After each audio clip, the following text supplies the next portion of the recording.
Hello. Hello. Hi, Diksha Didi. Hi, good evening. Good evening. Yesterday we reached till static variables, and now we are gonna continue with static variables, and let's just get started. All right. So yesterday we saw. Let's just have a quick recap first. Yesterday we saw the rules for declaring variables. We saw what happens. We saw declarations, definitions, initializations, and all of that stuff. And we also saw local instance and static variables.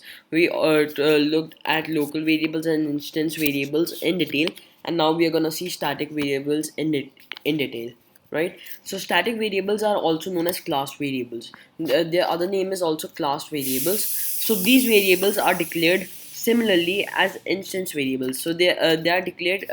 So their declaration is very similar to instance variables. All right. The difference is that static variables are declared using the static keyword within a class outside any method, constructor, or block.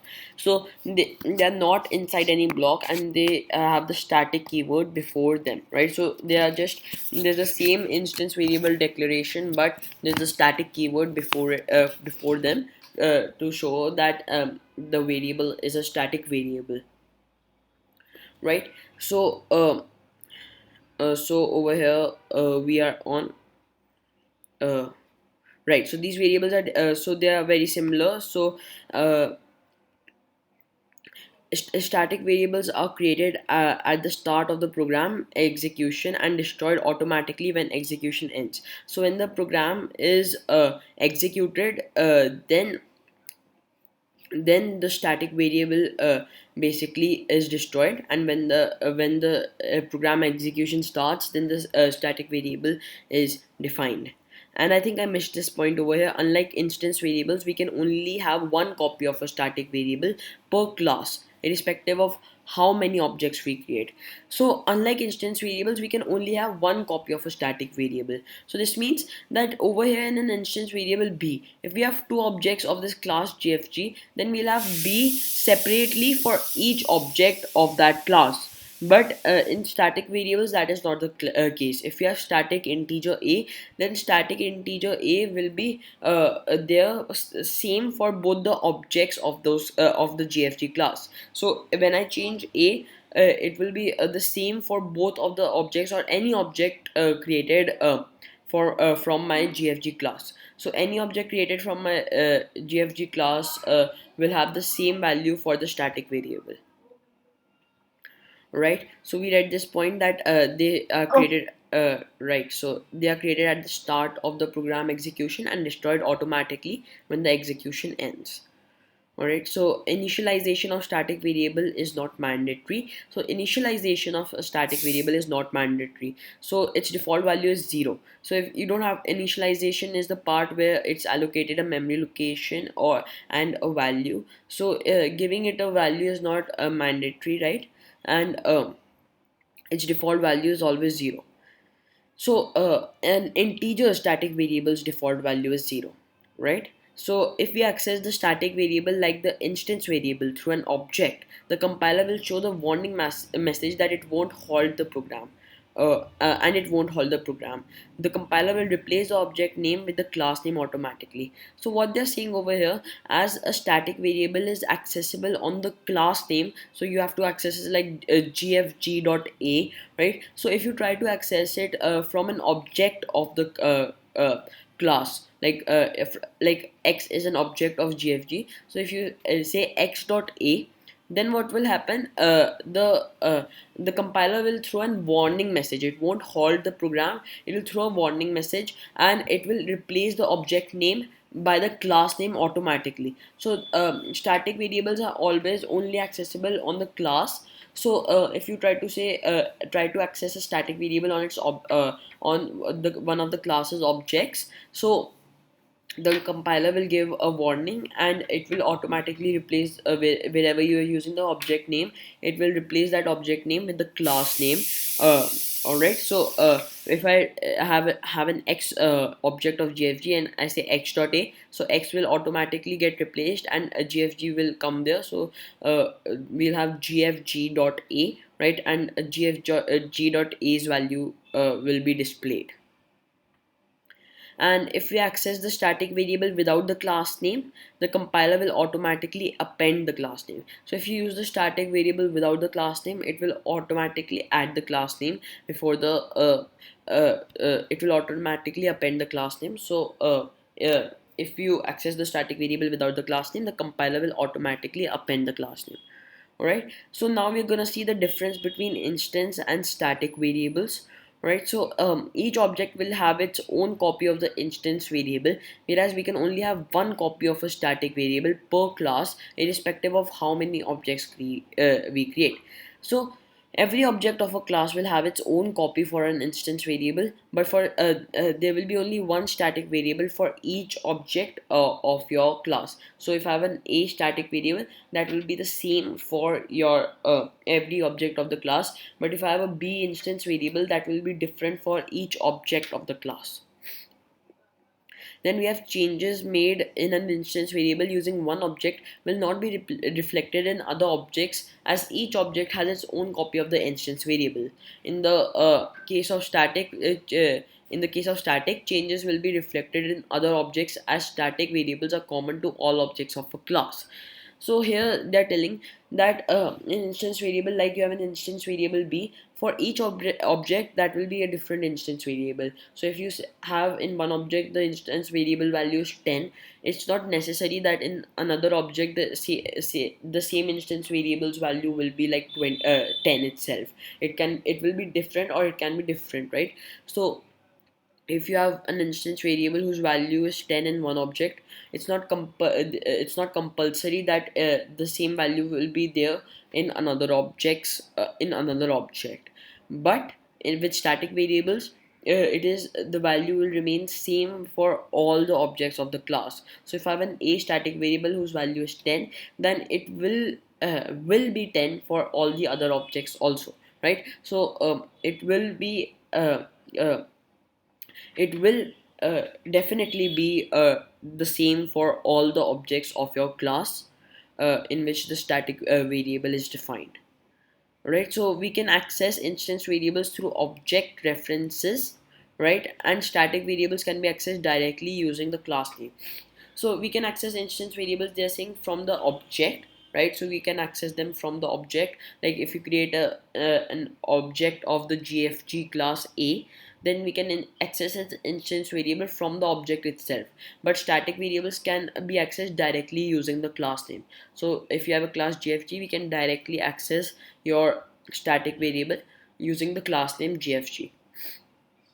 So the syntax for static and instance variable is given as follows. So we have the class over here. So giving static keyword before any variable will create a static variable. Giving no static keyword before your variable will create an instance variable. And if the variable is outside any block, like it's outside any function or constructor, then this is an instance variable. If it was in a function or constructor, it would have been a local variable.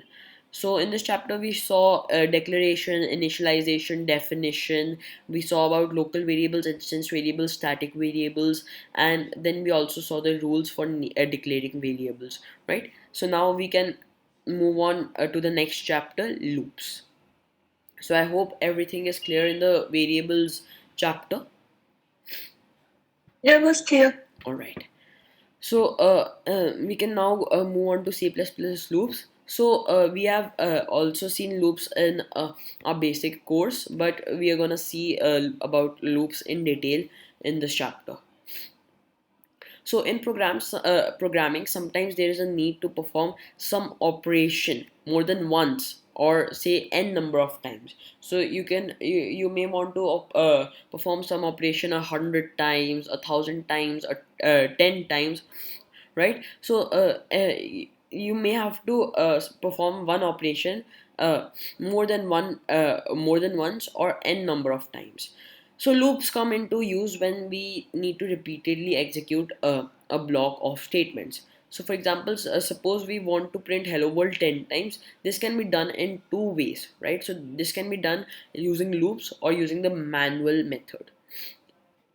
So manually we have to write cout for the C++ statement 10 times. So in the manual method we can either write 10 times, we can write the print statement. Let's say you have to write it 20 times. Like, so it would surely take more time to write 20 statements, right? So now imagine you have to write it 100 times. It would be really hectic to rewrite the same statement again and again. So here loops have their role. So if you have to print hello world 10 times, 100 times, uh, 20 times, then either you can write them yourselves, right, or you can use loops. And the more practical way is using loops, as uh, writing the same statement again and again will be hectic, plus it will increase the program length and the program will be difficult to understand, right? So here loops come into action. So in loops the statements need to be written only once, and the loop will be executed 10 times as shown below. So in a loop you just have to write the statements that you have to repeat only once, right? And you have to specify the number of times they should be executed, and the loops will execute the statement that you wrote a certain number of times, right? So in computer programming, a loop is a sequence of instructions that is repeated until a certain condition is reached. So until a certain condition is reached, your loop will execute. So there are mainly two types of loops. There are entry control loop and exit control loops, right? So let's see entry control loops first, and then we'll move on to exit control loops. So in this type of loop, the test condition is tested before entering the loop body. So before entering the loop body, the test condition will be tested. So like if some variable's value is greater than something or less than something, then it may enter a loop, right? So in while loop, like we can say if x is greater than 4, so till x a variable x value will remain greater than 4, till then the code given in the loop will get executed. Once it's less than 4, it will come out of the loop. So the entry was controlled. If x was initially greater than 4, then only it would have entered the while loop, or else it wouldn't have even entered the while loop, right? So that was an example of an entry control loop. We have exit control loops also, where regardless of the condition, you enter in the loop, but the exit is controlled, right? So in this type of loop, the test condition is tested or evaluated at the end of the loop body. So once your code is executed, then it will test the condition. If the condition is true, the code will continue executing.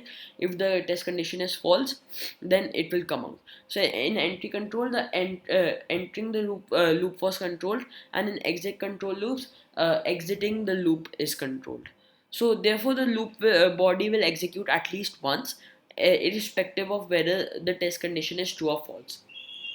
So in exit control loops, the loop body will execute at least once, right? Irrespective of whether the test condition is true or false. So the do while loop is an exit control loop. So here we got to know many things. First was the types of loops, that was entry control and exit control loops. Then we got to know the three types of loops in C++: the for loop, while loop, and do while loop, right? So these are the three loops, and for and while loops are the entry control loops, and do while loop is the exit control loop. So over here in entry control loop, so whenever, like, let's take an example of the while loop. Whenever the condition is true, then only it will enter the while loop. But in the do while loop, regardless of whatever condition you write over here, it will enter the loop, it will execute the code block once, then it will check the condition. If the condition is false, then it will exit, right? So this was exit control. But entry control till if the condition is true initially, then only it will enter the loop and execute the code, else it will not enter the loop only, and it will continue the execution of the program without entering the loop. So this was the entry control, and this was the exit control loop. So here we have the loop types and description. First is the while loop. It first checks the condition. So it checks the condition, then executes the body. So over here it checks the condition. If it's true, then it will execute the body. Then we have the for loop. First we have the it initializes. So we saw the for loop structure in our basic course also. We, like for example, if we say for I equals to 0, I less than something, I plus plus, right? So in this, what we have to do in a for loop, you have to initialize a variable. You have to keep a condition when for the variable, right? So like I is greater than 4, I plus plus, right? And then you'll have to update the variable. So over here in initialization, you have to create a variable like I equals to 0. Then you have to give a condition I less than 4, so till I will be less than 4. And then you'll have to update the value like I plus plus or I minus minus, right? So this is the for loop where you first initialize, then you give the condition, and then you update the variable. So it firstly initializes, then there's the condition check, then the body is executed, and then the updation is taken place, right? So I missed this point, that first it initializes, then it checks the condition, then it executes the body, and then it updates the value of the variable that you initialized, right? So it's like first initialization, then it checks the condition, then it goes in the loop and executes the body, and then it updates the initialized variables. And finally we have the do while loop. It firstly executes the body, and then the condition is checked. Right. So now, first we're gonna see for loops in detail, right? So this all we have mostly learned in the basics course, and we are gonna see some things that will be new for us, but mostly we have learned all of the for loop, while loop, and the do while in the basic course only, right? So this will be a quick chapter, right? So let's just continue with for loops. So a for loop is a repetition control structure that allows us to write a loop that is executed a specific number of times. So we can write a loop that is executed a specific number of times. The loop enables us to perform n number of steps together in one line.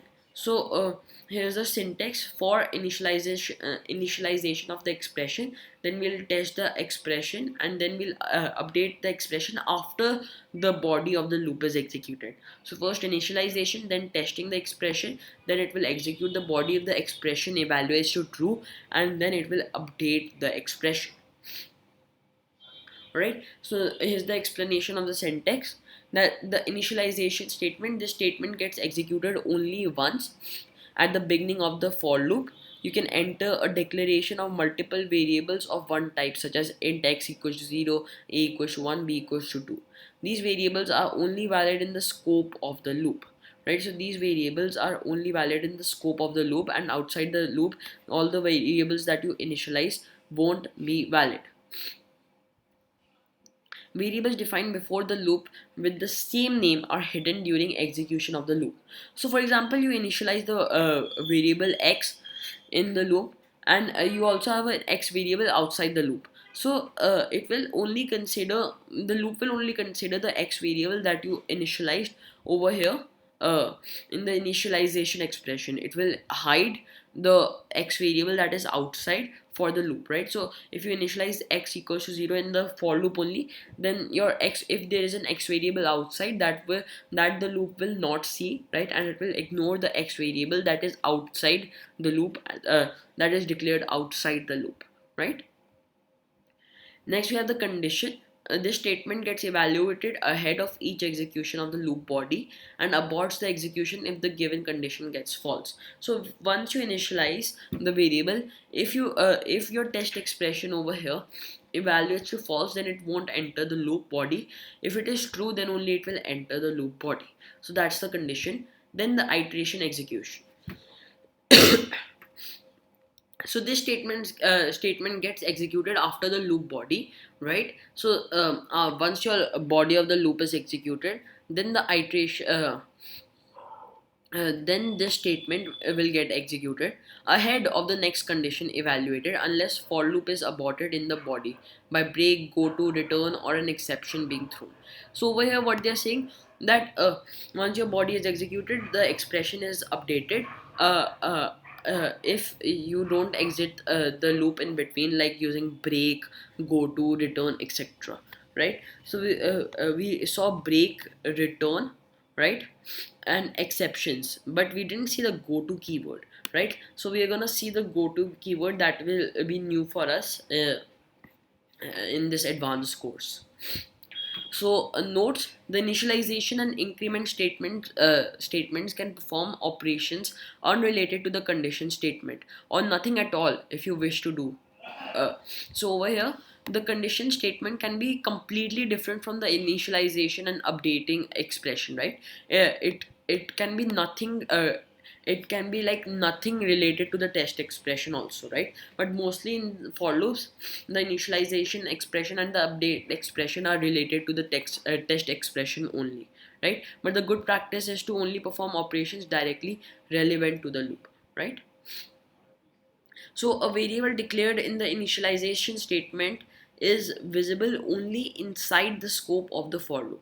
So a variable declared in the initialization statement, that is over here, is visible only inside the inside the scope of the for loop and will be released outside of the loop. So over here, if they're saying that the variable over here that you give is only accessible by the for loop and you cannot use it outside of the for loop, then don't forget that the variable which was declared in the initialization statement can be modified during the loop as well as the variable checked in the condition. So the variable which was declared in the initialization statement can be modified during the loop. So if you are updating the variable over here that we define with the update expression, it's you can also update it within the loop also, right? It can modify it during the loop as well as the variable checked in the condition, right? So this variable that you give over here can be updated, variables outside can also be get updated, right? So this is basically saying that the variable that you give can be updated during the execution of the loop. So here's one example: for int I equals to 0, I less than n, I plus plus. So here what we are saying, we are declaring initializing a variable I whose value is 0, and we are saying we are testing the condition I less than n. So let's take n as 5, right? So if this condition is true, then only it will execute the loop body. We know 0 is less than 5, so it will go and execute the loop body, then it will come up and it will increment, it will update I, right? So now I's value will be 1, then it will check the condition given over here. So we are taking n as 5, so it will check 1 less than 5. Yeah, that is true, so it will go in and then execute the loop body. And when we increment I in the end and I will be 5, then when we check 5 less than 5, that will be false and it will exit the loop.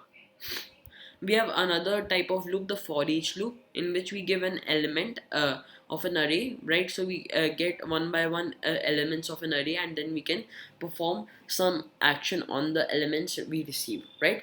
So we also did the for each loop, but we are going to see the auto type over here. In the future examples we are going to see the auto type. So over here you can see we have the auto type. So auto type is basically when we are not sure of the data type, so we are saying auto element of array. So it will automatically take the data type of the element that we'll get from the array, right? And then it will work with that element, right? So we're gonna see this example. Once we gonna first we are gonna see the diagram of the for loop. So it starts, the initialization expression is there, then there's a test condition. If that's true, then the block of statements is executed, then the expression is updated and the test condition is done again, and if it is true then it will just continue doing this, right, in a loop. But once it is false, it will just stop the loop, right? So this was the flow diagram of the for loop. So here are some examples. We are including IOStream. We are using namespace standard. We are saying for int I equals to 1, I less than equals to 5, I plus plus. So we are saying I 1. So I is 1 and we are saying till I is less than or equals to 5, then it will go in like 1 is less than equals to 5, so it goes in prints hello world. It updates the expression, so it sets i's value to 2. It then checks the condition, so 2 less than equals to 5, so that's true, so it will go in print hello world. And then for 3 it will print hello world, then for 4 it will print hello world. When I is 5 it will check 5 less than equals to 5, so 5 is not less than but it is equals to, so 5 less than equals to operator will give us true, so 5 less than equals to 5 will give us true, so it will go in and print hello world. So we'll get hello world for 1, for 2, for 3, for 4 and for 5, so we'll get 5 times hello world. So we're getting hello world, hello world, hello world, hello world, hello world. So if we run this code ourselves also, we'll get hello world, hello world, hello world, hello world, hello world, right? So we're getting 5 times hello world. Here's the other example of the for each loop. So when we have like this element of array, then this is called the for each loop. Over here what we are doing, we have an array that we learned about in the basic course also.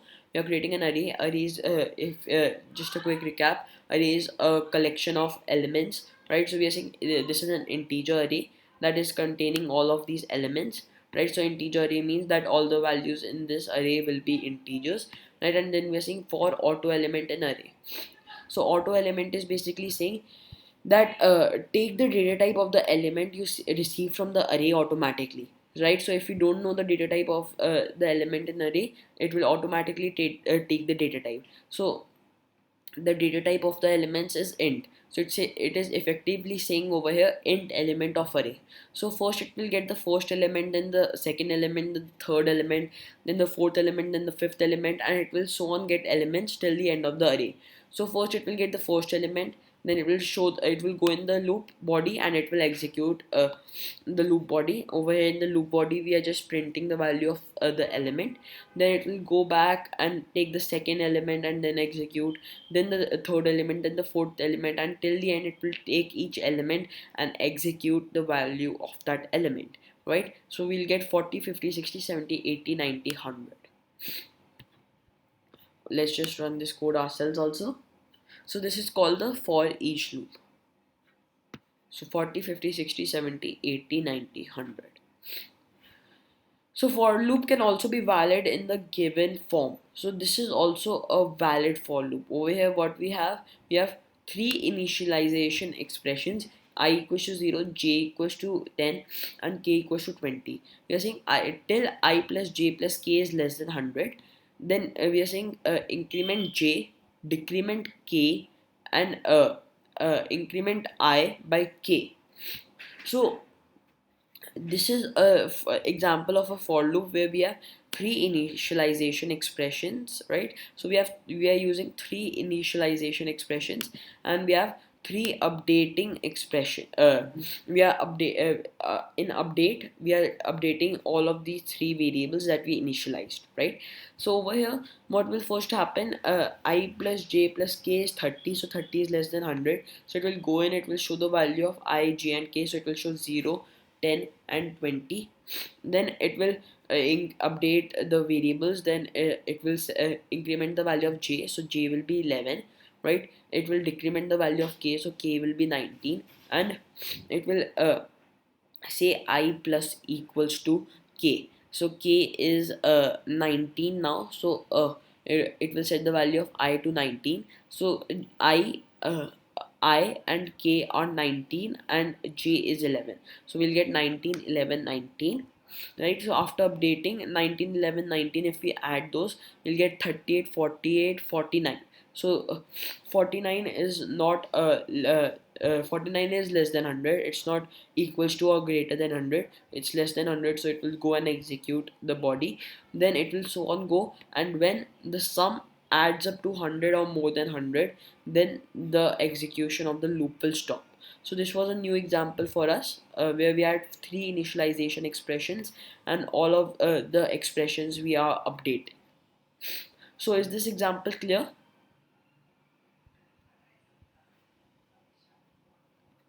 Hello?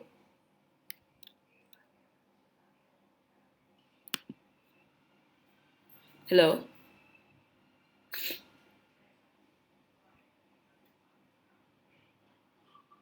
Hello,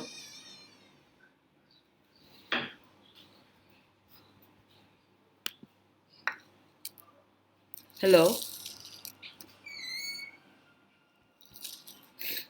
hello.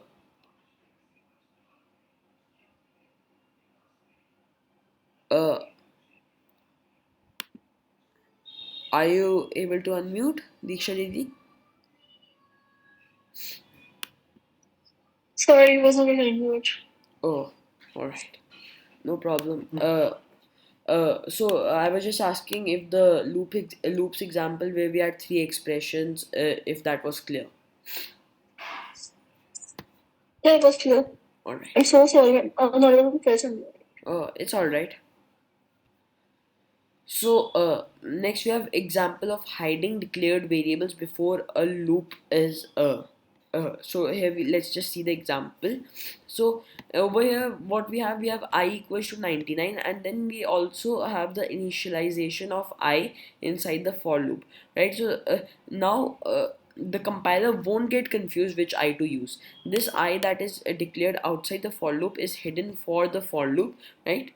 So it will only be able to see the I variable that is over here in the initialization expression. So we are saying int I equals to 0, I less than 5, I plus plus. So this I has nothing to do with the for loops I. So those, it won't change the value of I that is outside. It won't do anything to the I that is outside. This I is only applicable to the for loop, and the for loop will only use or and manipulate this I variable that we are defining over here, right? So we have I equals to 0, I less than 5, I plus plus, and every time we are showing the value of I, right? Then we are adding backslash t, that is the our tab character, right? So backslash t is a escape sequence to add the tab character, right? Then outside the for loop we are printing a new line with a new line and I. So the outside I will always give us 99, and the for loops I will be for 0, then 1, then 2, then 3, then 4. So we can run this ourselves also. All right. So we get 1 0 1 2 3 Okay. 4, and then we get 99. Okay, so now, but if you want to use the already declared variable and not hide it, then must not redeclare that variable. So if we what we have to do, if we have I equals to 99, then we don't have to say over here int I equals to 0. That is a declaration for the for loop over here, right? And this I will then be hidden. We just have to say I equals to 0, so that will change the value of this I that was outside, and now every time when you increment, or the condition that will be checked will be on the I that you have defined over here. So it will set the value of I to 0. It will check I is less than 5, then it will increment. So it will so it will first say I equals to 0. 0 is less than 5, so it will go in and show the value of I, so it will show 0, then it will increment and show 1, then 2, then 3, then 4. Then it will after showing 4, it will increment the value of I. It will check 5 less than 5, so 5 is not less than 5, so it will come out of the for loop. But over here we are showing 5, that is I's value, right? So that will show 5 over here. So we get 0 1 2 3 4 from the for loop, and then we get 5 from the I from our I executing the I variable. So the I variable for the for loop and outside is the same in this case. Okay. Alright. So the for loop can be used to iterating through the elements in HTL container. Like here we have to use iterator. So over here what we have, the for loop we can use, we have many types of like containers like vectors. So vectors are also similar to arrays, so we have a full chapter on vectors also, so that we'll understand vectors in detail in that chapter. But right now over here we have a simple example of vectors. So over here we are including bits slash std c++ dot h, from where we will include the vector data type so that we can create a vector. Vector is also similar to arrays, right? So we are saying vector integer v, and we are saying 1 2 3 4 5. So what we are seeing over here, we are saying to create a vector that will contain integer values, and we are saying the values are 1 2 3 4 5. Then we are looping, we are saying we are looping on the vector, and we are saying iterator it is equals to v dot begin. So over here this is a data type, right? So this is the data type of it is basically now an iterator.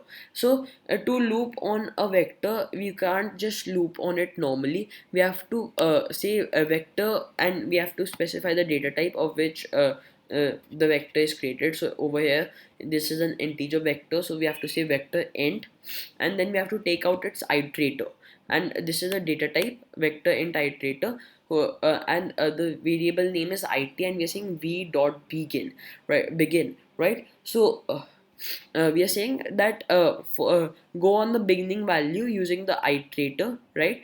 And till you don't reach the end, increment the value. So first it will go to the beginning value where we have 1, right?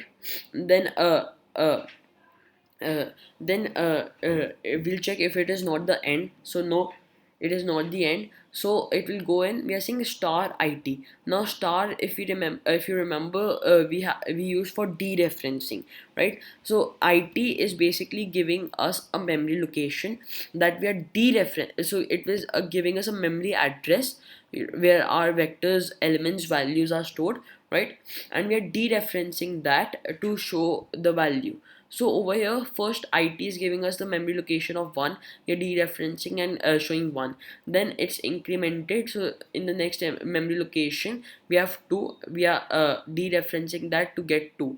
Then we are incrementing the memory location by 1, and going to the memory location where we have the next element of the vector, that is where we have 3. So we dereference the memory location to bring the value that is there in the memory location, and that is shown. And till it does not reach to the till the end of the vector, like v dot end. So till it does not reach till the end of the vector, it will keep on executing.